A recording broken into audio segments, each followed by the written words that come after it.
Welcome to this episode of The Essence of Leadership. And we have such an amazing guest with us today. I cannot wait for you to meet her. But before I dive in, let me share her bio so you can know exactly who's been invited to speak with you today. Her name is Pamela Price. She is the founder and board chairman of Priceless Dreams, chief executive officer of Priceless Dreams Closet Experience. Pamela has been an expert in this space for a long, long time. So let me just tell you how much of an expert she is. She's in a role which brings together 20 years, y'all, 20 years plus of experience in nonprofit and government experiences. She's responsible for organizing sponsorship efforts through public and private support for needed changes in nonprofit best practices and solutions, managing the resources to ensure individuals in need receive the means needed to promote professional and personal growth to reach their dreams. This has resulted in an expansion of the nonprofit to 3 states, y'all: Michigan, Georgia, and California. And with that being said, let's welcome Pamela Price to the platform. So Pamela, again, thank you for giving me your time. Well, giving us your time.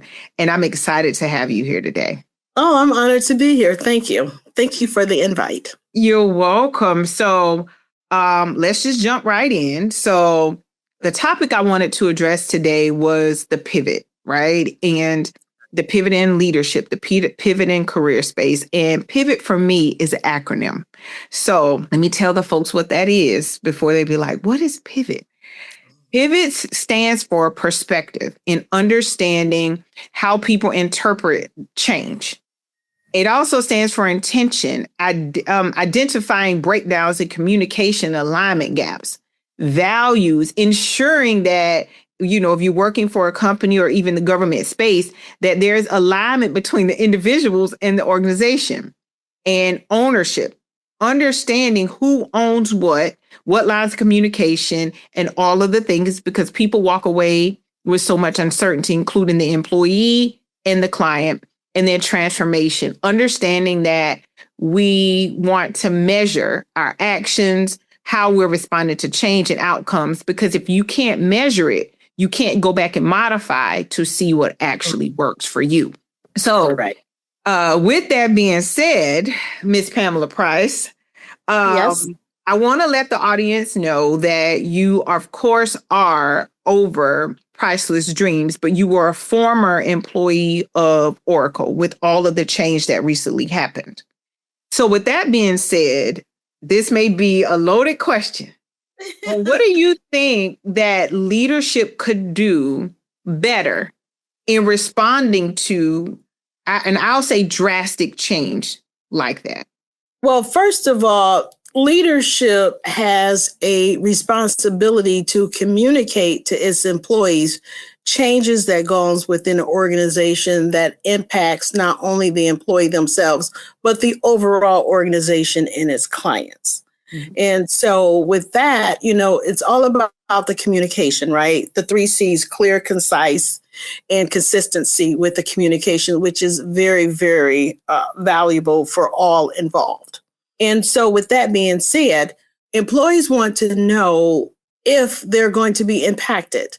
Now, according to the rules of engagement to most employers, you can't tell them because they fear of something negatively happening, right? A retaliation, corruption of data, intrusion of etc. But still, there is a proper way to do so. Yeah, I've heard that. And when it's not communicated and you heard quote unquote rumors, people walk around on eggshells, not performing at their best. They're worried about their overall well-being, the state of their family and so forth. So I'm with you. It's gotta be a better way to manage that because there's so much uncertainty and all of that affects the performance, which is what they hired you for. Exactly, it did. Because when there's rumors within an organization, say for example with Oracle, there have been rumors there would be layoffs multiple throughout the year. So people were on eggshells. They were constantly calling or emailing, texting their leadership. Leadership had meetings about once a week talking about potential impacts. They were not sure. The consistent communication from leadership at Oracle was, we have not got a list of employees who would be impacted. We have not received any information or organization change. So as of today, you are safe. When in fact, you were not safe. Now, the level of communication from the executive staff to a manager level, we're still not sure. And it really wasn't any information that we should have had. But at some point, if you knew something, what can you possibly share legally other than you safe today? Now, keep in mind that's accurate. You're safe today, but at midnight, you are not safe. So it's misleading. Oh, yeah. I didn't think about that. You're safe in the moment, like right now. Yeah. And people at 5 o'clock, at 3 o'clock, you're safe, but you go home, midnight is another day. You may not be safe then. Exactly. You're not. So it is a play with words. I notice when I work with organization, you have to be very, very exact what you ask of them. If it's generic, you're going to get a generic response, and it means very little. Hey, how are you feeling today? I'm feeling okay. I mean, that's very generic. Am I safe? Yeah, you're safe at noon today. I mean, I want to know if I'm safe other than at noon, right. Right. Well, there's no communication. Actually, there is to level and to what extent. But again, they don't want retaliation.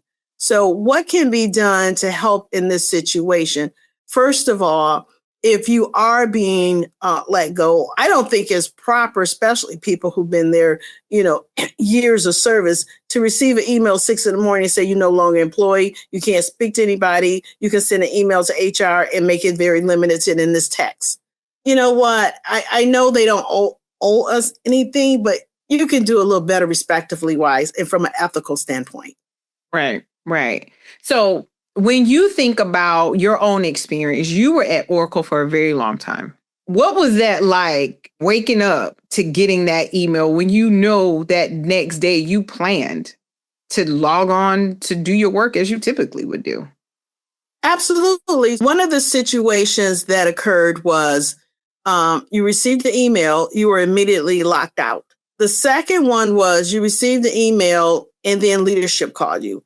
The third one's that you went to Oracle site, swiped your card, the card say does not work. It triggers to your phone, Oracle pay for your phone, you get a text, you're no longer employed, leave the building immediately or you'll be escorted.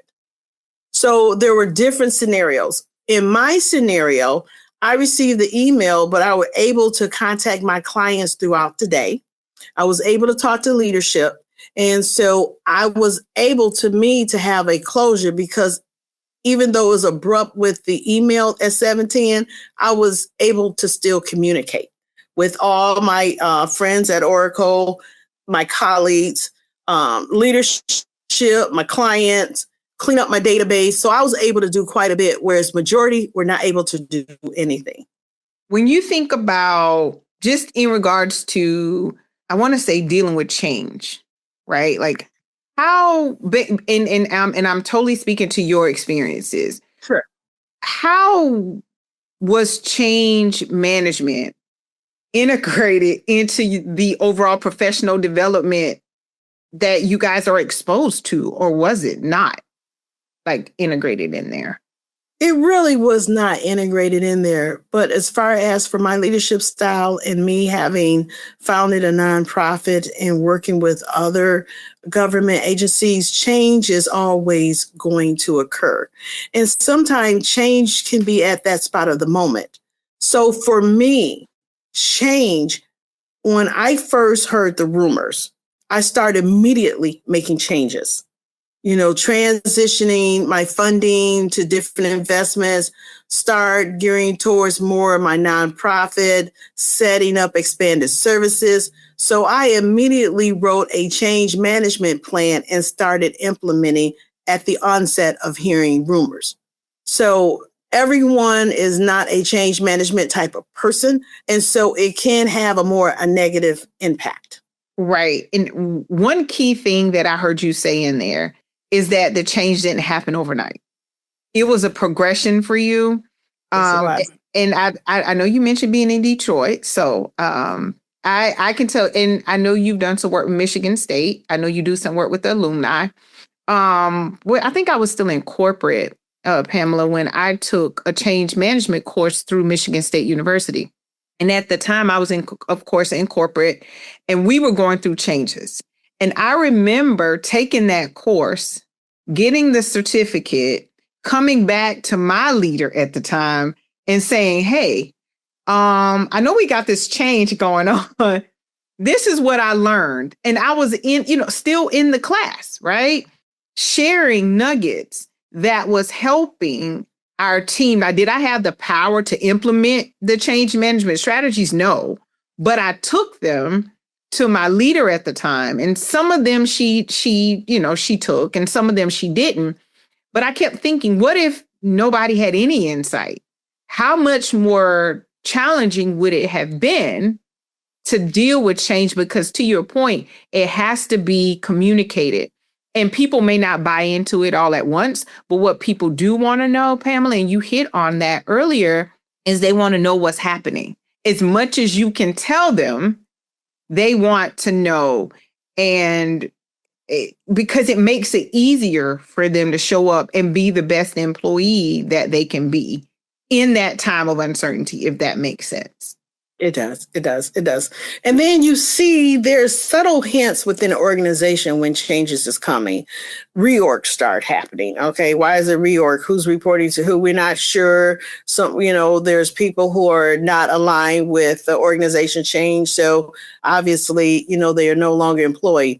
But you're going to do a reorganization, and then there are X amount of employees who are not in any of those new alignments or pillars. And that's how you handle that? Well, I'm sorry, that's just not professional or having ethics to it. But it does occur. And the second thing is, there's meetings that occur that will be spot on, like, emergency meeting at Friday at 1:00. Emergency meeting at Friday. Why is that? And then you hear certain things. And those are all tactics that some of the organizations have to order to deal with change. Yes, you hit on a thorn in my side. Did I? The meetings, okay. And you alluded to the challenge that I've been working to bring forth to, organizations that I work with. If you're having a meeting and the people, I can't say everybody because everybody can't be there, right? But it has to be some sort of takeaway from the meeting.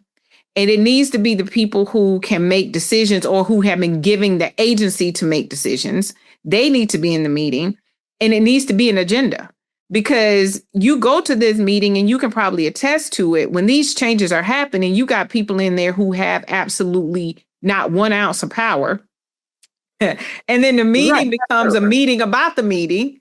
And then it's like, well, what are we supposed to be doing now? And nothing, I call it shared understanding. I can't say nothing is resolved, but people don't walk away with the shared understanding. And then we come back to meet with Pamela offline so we can talk about the meeting.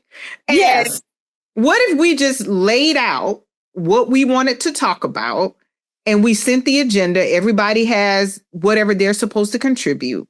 We all leave with the shared understanding of what next steps are in the reorg or the layoff or the whatever. Because, well, you know what? I'm not going to ruin it because I know you told me this offline.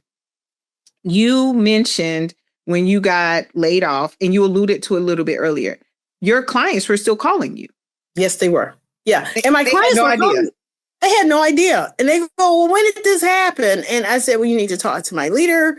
I'm no longer employed at Oracle. There's confidentiality, but please speak to my leader. So they emailed my leader and still CC'd me, or text me and then text my leader, So it's like, okay, something is missing here.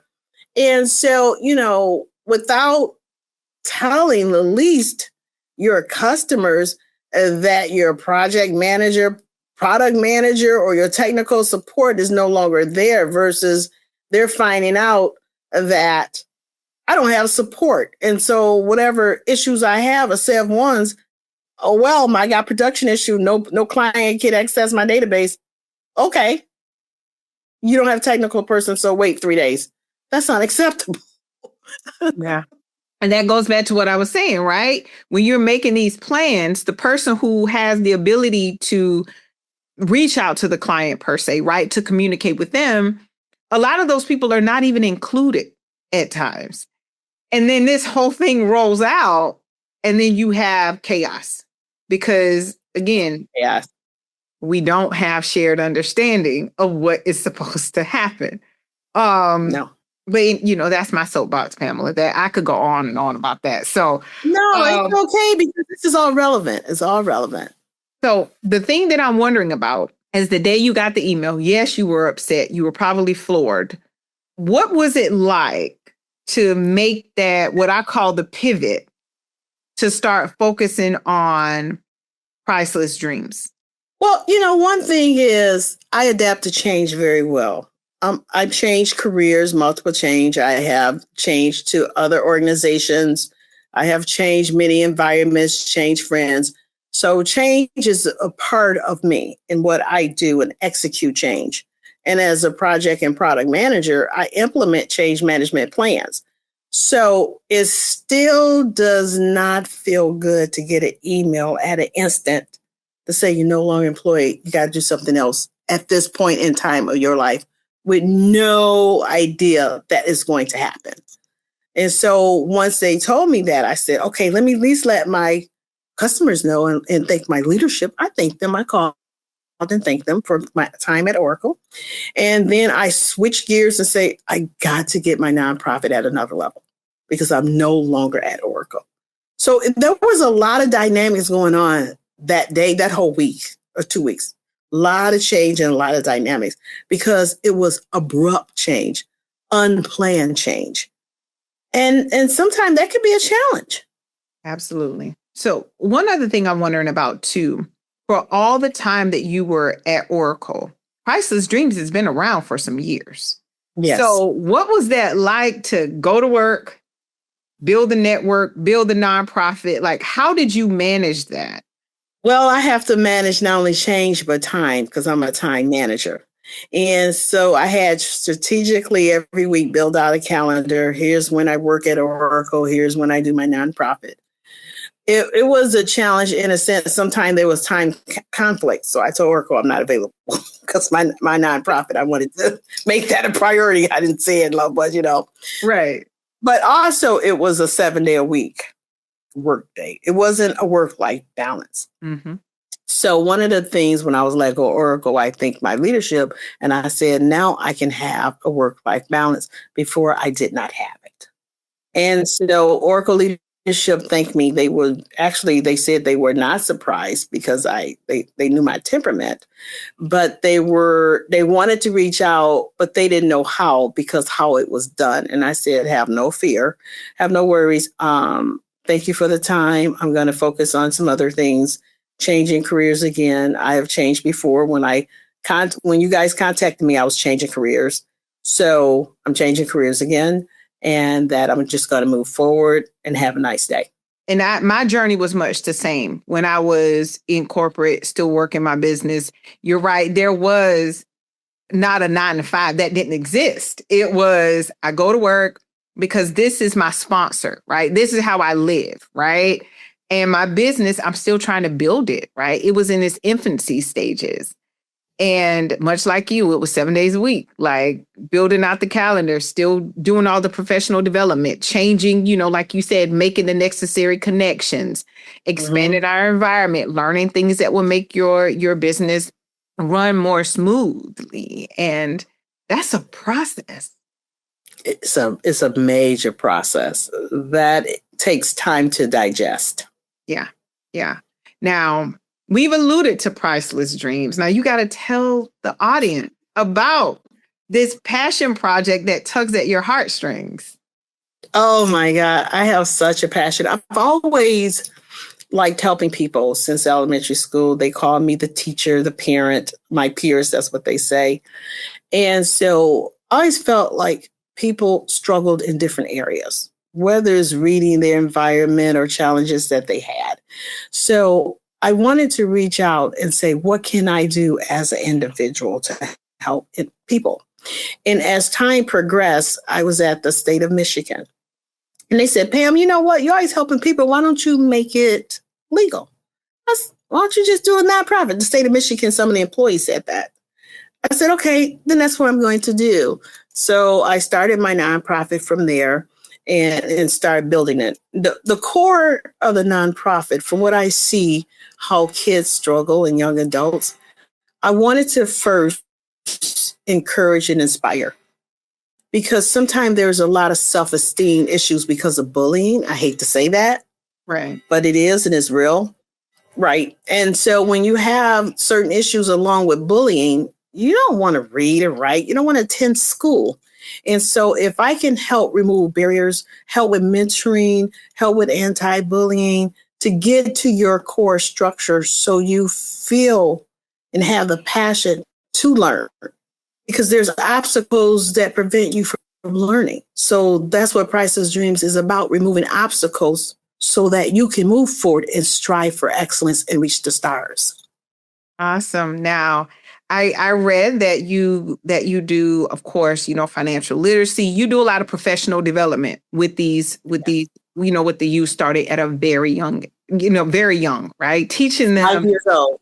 Right, teaching them the new ways, right? So Yes. and I'm just curious if you could give like maybe 1 to 2 things. Some of the things that you've experienced working at Oracle, working in that government space. What are 2 to 3 things that you have taken from those experiences to impart upon those kids? Oh, absolutely. First of all, change is inevitable. Yes. Change is a part of life. That's the first thing I tell people. The only thing constant in life is change. Right. So I want to make sure how to handle and embrace change, how to move forward when there's an abrupt change or unplanned change, right? That's the first thing I tell them. The second thing I instill in them is continue to increase your knowledge base. Be a lifelong learner. That is so critical because you are at this stage in your life and you receive a degree or a certification. It does not end there. You have to continue both professional and personal growth. That is critical. And then the third thing I tell them is I talked about, the planned or unplanned change. I talked about lifelong learning and professional growth or personal. The third thing is literacy, financial literacy. Yeah, to read and write well, you have to work hard at that. That's not natural for us to come in and just know how to read every book and understand what we read. The biggest problem people have is comprehending. They can do sight reading, but they don't necessarily comprehend. So I teach people to comprehend what they read. The second thing is the financial part. Financial literacy is key because most 51%, I always go with majority and none, even though statistically it may be more. Learn how to save, how to wealth build, how to make priorities and know between wants and needs, and to be able to strive to meet financial goals. So those are the 3 things that I really emphasize with people. And I must say that's a fantastic way to build a foundation because though all of those things are like, so they're so much a part of all of the things that you and I were talking about earlier with the change and what could happen anywhere, right? Whether you have your own business, your nonprofit, you're in corporate America, we're not excluded from any of those things. And I think those are strong, strong life skills to impart upon them. And the other thing I was going to ask you was, you mentioned to me, and I don't know if she told you guys, y'all, this might be a secret, that she was originally here in Atlanta where I live. And then she migrated, through her life's experiences and her journey with her family, she relocated to Detroit. So tell us about these 3 locations of Priceless Dreams. Okay, so born and raised in Atlanta, so that's my home here. So I have Atlanta based, it's Georgia, but Okay. corporate South headquarters, Atlanta based. And then I have in Michigan, which is Metro Detroit based, and Los Angeles in the California based space. So those are three. And then we are expanding to Dallas, Texas, Chicago, Illinois, and Manhattan, New York. Oh, this is so good. Okay. So I have about three more questions for you and then we can wrap up because I know everybody wants to know so much about you. So we got these other locations. I did not know that. Now, how can people contribute or help you with these, with the organization and with the youth that you're working with? Oh, first of all, volunteer is always important. Your volunteers is for a nonprofit is your corporate is a hub, is your foundation. Volunteering, we're at www.pricelessdreams.org. You can sign up to volunteer, be a sponsor, partner, or donate to support our literacy, education, and social programs, because all those are critical to keep that ongoing support for our youth development today. Awesome. Thank you for sharing that. So you guys make sure you take down the website so you guys can support Miss Pamela Price and these new endeavors that she's doing with our youth. And one other thing, I think you alluded to it, but I want the people who are maybe going through a pivot, right, to walk away with this. What do you believe is one of the biggest lessons you've learned from this pivot that you just experienced? One of the biggest lessons I learned is keep striving, keep moving. Because when there's a pivotal change, an unplanned change, it can stifle you. It can stagnate you.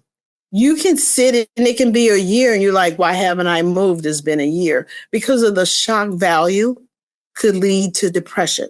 So you want to do an emotional, intelligent checkpoint with yourself to say, how am I feeling today? What can I do to keep striving, keep inspiring, keep changing? What are some activities I need to be involved in? Faith-based, your other organizations, to keep moving.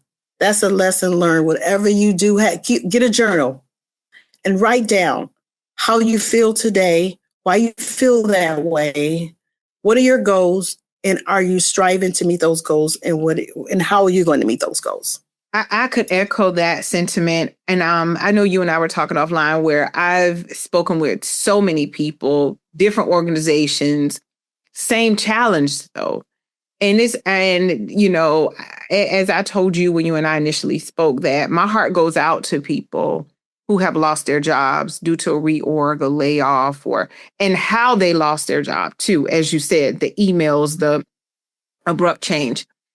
My heart goes out to their families and their ability to find something else. And to your point, you said it, you just experienced it with Oracle, is that yes, it happened. And yes, I'm journaling, trying to do some self-awareness within my own life. In the meantime, life is still lifing. Yes. And you still have to show up as somebody's sister, somebody's mom, somebody's aunt. Those responsibilities did not dissipate. And I think to your point, it becomes heavy for people. And that's where sometimes, the depression or whatnot kicks in. And it's so imperative to look at the things that you have agency over, right? We can't control the change. To your point with Oracle, you couldn't stop them, but you controlled how you responded to it. Exactly. You made your pivot, you shifted into what do I have agency over? And you started to implement. That is a challenge for so many people. And I don't think it's something to take lightly, but hearing you speak from that perspective, my hope is that it will empower so many other people. I hope so as well. That's just so important. And it also led me to expand services within my nonprofit, how to accept change and what to do, how to navigate change, accept and navigate change. As a result, that was another lesson learned that I'm expanding within my nonprofit. Awesome.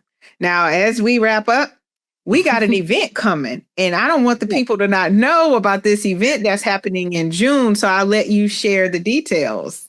Okay. Oh, we are so excited, Priceless Dreams. This is our first annual fashion show. This is a fundraiser.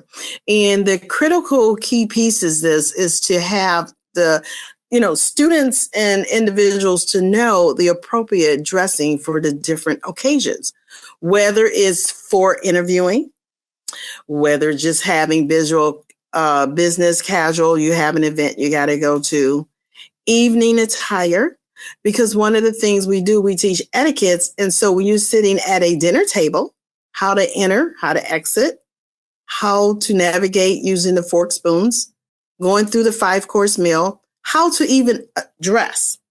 So the fashion show is all about your brand and what to wear on what occasion and how to interact. Oh, this is going to be good. So let me make sure we confirm the target audience. Is this still focused on the youth, or is it like adults? Who's it aimed to impact? Okay, so it's family oriented, okay. And it's the models are anywhere from 12 to 26. Okay. Yeah, the models are 12 to 26 because we want to engage some students and college students, and then those who graduate from college and now entering the workforce. They're still young in the workforce, And so we wanted to have that was 3 different levels and have them to dress and show. And then the transformation from your 12 years to your 26, how you dress, how you interact, and what you do. That's a 3-phase transformation. Oh, this is going to be good. So the whole family can come. This is a family event. Awesome. This is a family event.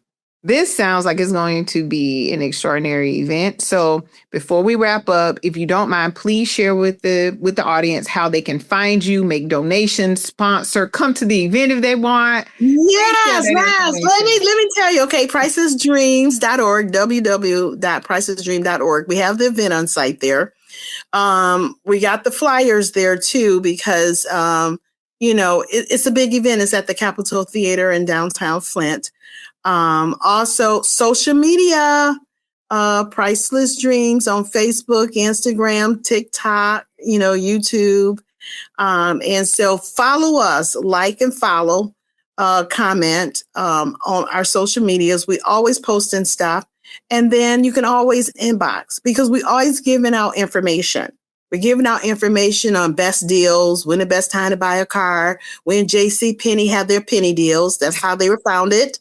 And all these things, and it's all a part of financial literacy. The more you save, the more you can have, right? A penny save is a penny earned, right? Even though they're not making pennies anymore, the principle is still there. Awesome. Well, with that being said, thank you again, Pamela, for giving us some time today. I appreciate you so much. And one thing I want to point out is the vulnerability. For that, I'm quite sure the audience appreciates it as well, for you to share your story in hopes that they can glean something from it to help them move forward in their life. I'm hoping so as well. And thank you again. I'm very honored and humbled that you did invite me to share my story. That means a lot to me. And that was a big deal, which makes you a big deal. Awesome. Well, audience, again, I hope you got some nuggets. Reach out to Pamela. Support if you're in any of the areas. Matter of fact, if you're not in the area, you got a phone, you got a web, you got a computer.